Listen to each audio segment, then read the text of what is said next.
কবি জয় গোস্বামীর কবিতা মেঘবালিকার জন্য রূপকথা। আমি যখন ছোট ছিলাম খেলতে যেতাম মেঘের দলে। একদিন এক মেঘবালিকা প্রশ্ন করল কৌতূহলে, এই ছেলেটা নাম কি রে তোর? আমি বললাম, ফুসমন্তর। মেঘবালিকা রেগেই আগুন, মিথ্যে কথা, নাম কি অমন হয় কখনো?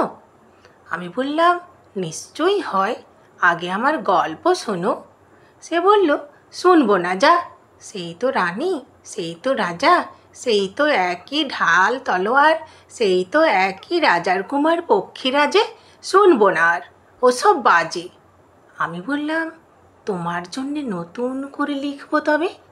সে বলল, সত্যি লিখবি? বেশ, তাহলে মস্ত করে লিখতে হবে, মনে থাকবে, লিখেই কিন্তু আমায় দিবি। আমি বললাম, তোমার জন্যে লিখতে পারি এক পৃথিবী।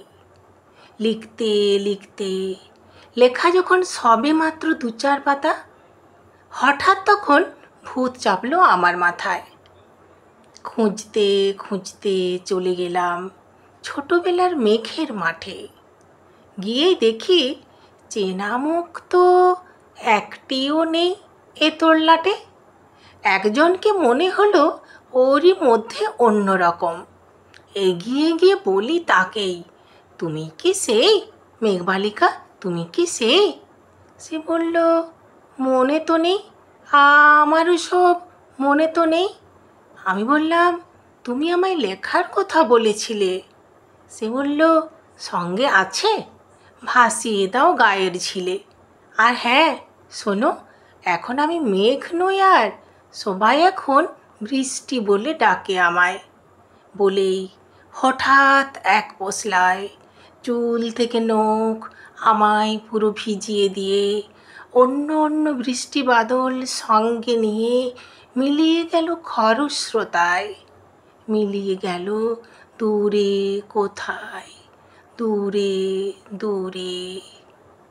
বৃষ্টি বলে ডাকে আমায়, বৃষ্টি বলে ডাকে আমায়। আপন মনে বলতে বলতে আমি কেবল বসে রইলাম, ভিজে একসা কাপড় জামায় গাছের তলায় বসে রইলাম। বৃষ্টি নাকি মেঘের জন্য? এমন সময় অন্য একটি বৃষ্টি আমায় চিনতে পেরে বলল, তাতে মন খারাপের কি হয়েছে, যাও, ফিরে যাও, লেখো আবার। এখন পুরো বর্ষা চলছে, তাই আমরা সবাই এখন নানান দেশে ভীষণ ব্যস্ত। তুমিও যাও, মন দাওগে তোমার কাজে। বর্ষা থেকে ফিরে আমরা নিজেই যাব তোমার কাছে। এক পৃথিবী লিখব আমি, এক পৃথিবী লিখব বলে ঘর ছেড়ে সে বেরিয়ে গেলাম।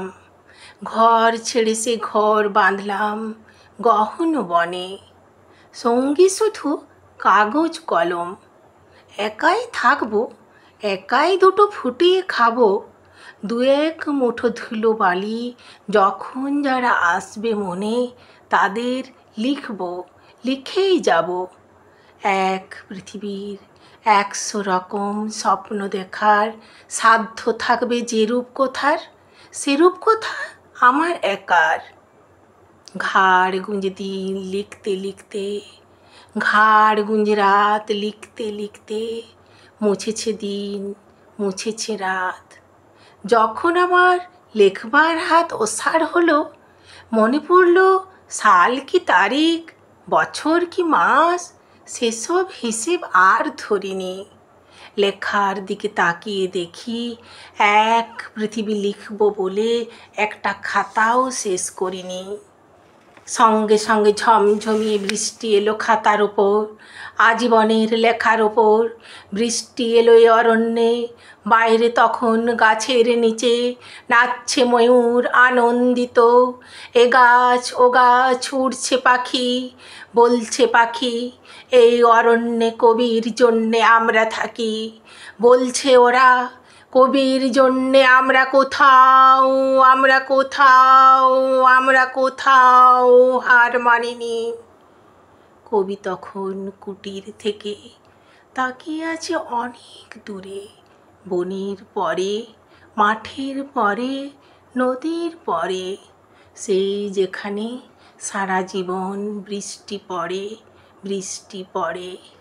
সেই যেখানে কেউ যায়নি, কেউ যায় না কোনো দিনই। আজ সে কবি দেখতে পাচ্ছে সেই দেশে সেই ঝর্ণা তলায় এদিক ওদিক ছুটে বেড়ায় সোনায় মোড়া মেঘ হরিণী, কিশোর বেলার সেই হরিণী।